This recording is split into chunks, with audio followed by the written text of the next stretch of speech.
Browsing the classified ads was always a hobby of mine on bored days. I liked going to garage sales when I was younger, but nowadays the online ads have far more selection. Sometimes I'll have a specific item in mind, but on this particular day I was just browsing through the items for sale in my city. Skis, TVs, gaming systems, record players, bicycles, even cars and apartment leases. You name it, you could find it on there. And often for a lot cheaper than you'd expect. I've bought a few items from those websites for less than half the price of what they would cost in a store. The apartment I live in and the car I drive were all bargains I found browsing online classifieds. And I've also sold some shit that wouldn't have fetched half as much in a pawn shop if I'd brought the stuff there instead. This particular ad caught my eye right away. The next generation gaming system I'd been waiting to buy was listed for sale. $800. Willing to take unusual trades, the ad read. I couldn't believe it. The consoles were coveted where I lived. You literally could not find them anywhere right now. And I actually had recently received a windfall of cash that enabled me to purchase it. I just ignored the second part about unusual trades, since I figured maybe they wanted some vintage gaming system or whatever instead. I just had cash. I've always loved video games, but found myself missing out on entire generations of console systems. Usually when friends talk about the new games they're playing, I'm left sitting out of the conversation. I had decided I really wanted to get this one with everybody else and be part of it this time. I immediately sent a message to the person. Grupe. Hey, I saw your ad for the game system for sale and was wondering if it's still available. I was surprised when the guy responded immediately to my message. Reg. Yeah, it's still available. Lots of interest, but if you have the cash today, it's yours. Grupe. I have cash right now. Where can we meet? Reg. I'm disabled, so you'll have to come to me. Can you be at my place in 20 minutes? He gave me the address. My common sense was quickly outweighed by my urgent desire for next-generation gaming capabilities. Grupe. I'll be right over, just need to stop by the bank. Since I live in such a small town, I didn't think the guy could be much trouble. It's the sort of place where everybody knows everybody.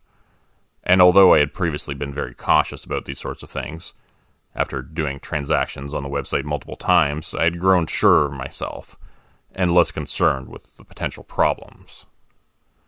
After taking the cash out at the ATM, I proceeded to the address.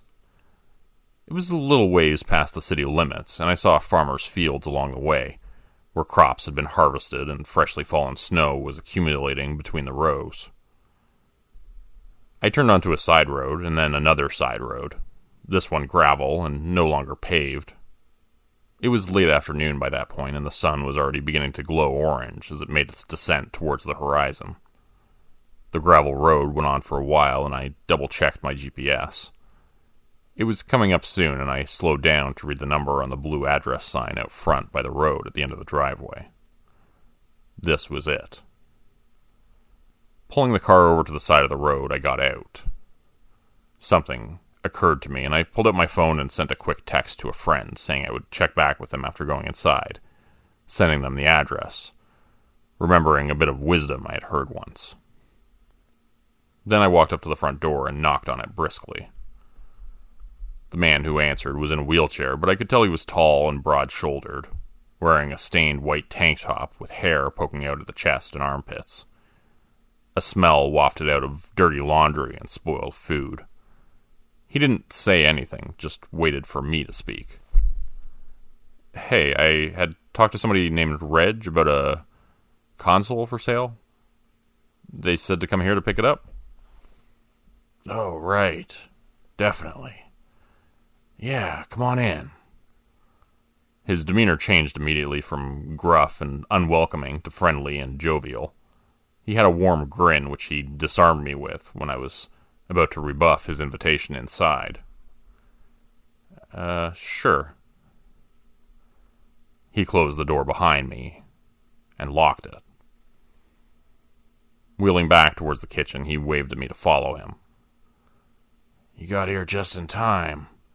Somebody else was saying they'd give me $900 for it, but I told them I'd already made a deal with you. Still, I was starting to think twice. But hey, I'm a man of my word. I told you 800, so 800 it is. Right on, thanks, man. I appreciate that. Oh, don't worry about it. You're doing me a favor. How's that? It's kind of hard to explain. Come on down the hall and I'll show it to you. You got cash, right? I was following him down the hall cautiously now, wondering what he was getting at. The whole situation was starting to seem peculiar to me for some reason. Why hadn't he just brought the system to the front door? I had a dawning feeling of wrongness that made me go queasy in my stomach.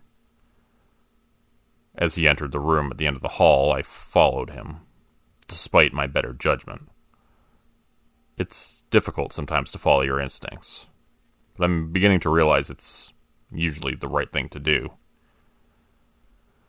The room I entered was similarly filthy as the rest of the house, and barren of much except for garbage and a bed. This is Reg, the guy in the wheelchair told me. A man was in the room waiting. He gave me a cold stare as I approached, and I realized they looked similar, like brothers. You here for the system? I was suddenly becoming scared. I didn't see any gaming system. What had I gotten myself into here? Yeah. Good, you brought the cash, right? Despite my hesitation and growing concern, I nodded. I'll tell you what, just put it away. We don't want your money. We're more interested in trades. What did you have in mind? I don't have anything to trade for it. They looked at each other, and the man in the wheelchair nodded at the other guy. He left the room and came back with a garbage bag, then left and came back with another, and another, and another. The bags looked heavy. 4 bags, 4 dumpsters, 4 different cities. You go to each dumpster and throw a garbage bag inside. You do them all tonight after midnight. I considered this. Can't I just give you the money? I don't think I want to know what's in those bags. It's nothing. We're hunters. Sometimes we go over our limit a little bit. This time we went over by a lot. Wasted meat. It's a shame. For first-time offenders like yourself, they would let you off with a warning. But for us, well, let's just say this would be our 3rd strike. He opened up one of the bags and showed me what was inside. There was a fuzzy, decapitated deer body. Milky white eyes stared up at me from a slack-faced doe's head. Why all the different cities, then? Why not just dump them in one place? That's not important. Just do as we ask, and you keep the thing free and clear. How's that sound? They produced a gaming system from inside a closet, still wrapped in cellophane with the exorbitant price sticker still attached. Don't ask me why, but I took it. Do it just like we said. No messing around. 4 cities, 4 dumpsters. All tonight after midnight.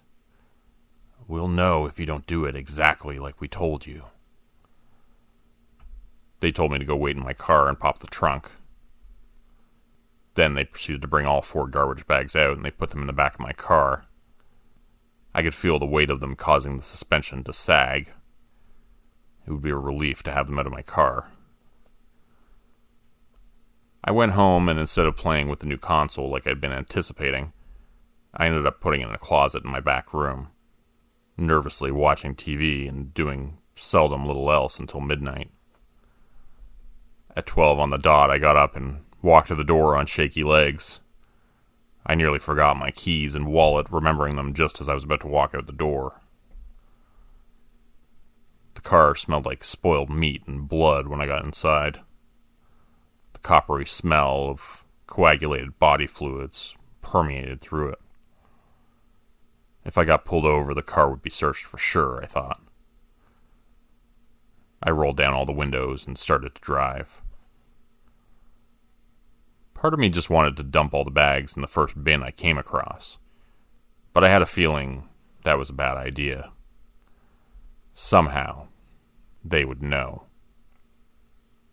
I left town and drove to the nearest city using the freeway, driving the speed limit the whole time and hoping I wouldn't come across a drunk driving checkpoint somewhere.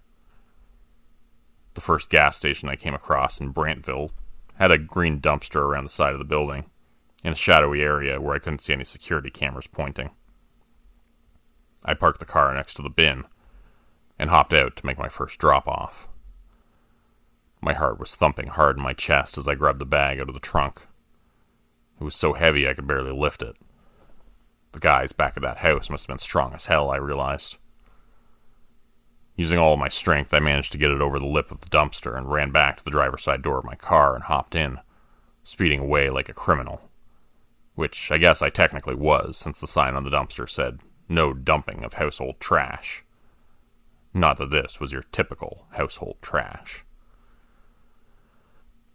I drove to the next nearest city and found a supermarket with a similarly poorly lit dumpster around the back. I parked closer this time and lined up the car for a quick escape. I jumped out and repeated the same steps, pulling out the heavy black garbage bag from the trunk and struggling to push it over the top wall of the dumpster. As I lifted it, I couldn't help but notice the sloshing sound of the body parts and blood inside the bag getting jostled around. I heaved it over the side, and as it got stuck on the edge, I found myself really hoping that they had used heavy-duty garbage bags. The bundle of body parts and bodily fluids hung over my head, swaying back and forth precipitously, and I winced, giving it one more shove. It finally rolled over the lip and made a heavy, wet thud as it landed on the other side. The next town had a fast food restaurant on its outskirts, and I pulled up next to a dumpster beside the grease disposal bin. I was about to get out of my car when one of the workers came out of the back of the restaurant carrying a couple of trash bags and heading quickly towards me. Terrified, I drove off, hoping they hadn't noted my license plate. I was starting to really wonder about all this. Why hadn't I asked to look in the other bags?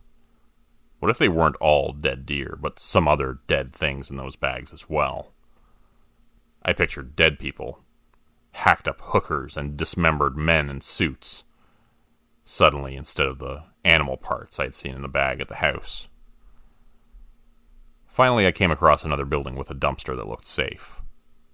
I pulled around back and parked next to it. Bag number 3.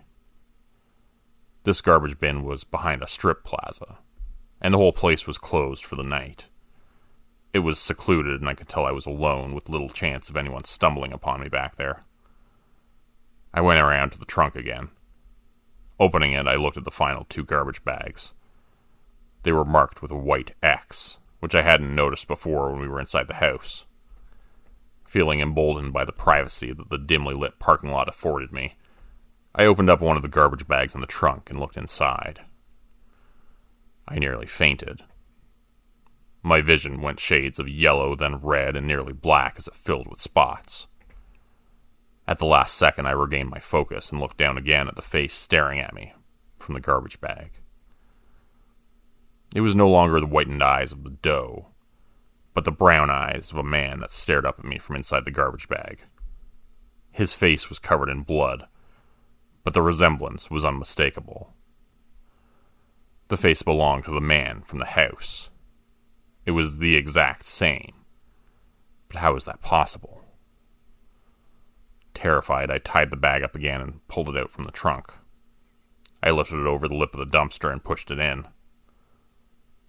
It landed on the pile of refuse inside with a loud noise. I immediately went back and grabbed the other bag. Oh, fuck this, I said to myself.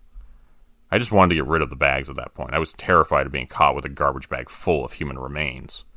This would not look good if I was discovered. As I lifted the final bag over the side of the garbage bin, it caught on something. The bag ripped as I pushed it over the lip, and half of it came spilling out onto my side, splashing over me and raining dismembered body parts and bodily fluids down on me from above. The stench was horrifying and overwhelming. I was covered head to toe in coagulated blood, and body parts were littering the ground around me. Another human head looked up at me from the ground, and I saw it was the face of the other man from the house, the one in the wheelchair. They were both identical to the two men at the house. I remembered thinking they looked like brothers, but two sets of twins? That didn't seem likely. My mind struggled with the possibilities. Had the two men been replicated somehow? Replaced by aliens or clones? Had I been charged with disposing of the real bodies as the imposters took over their lives? Suddenly, my cell phone began to ring. It rang and rang, but I was too afraid to answer it. I couldn't help but think of what he had said back at the house. 4 dumpsters. 4 cities. We will know if you don't do it exactly like we told you to. I'm starting to think maybe I should have done what they said.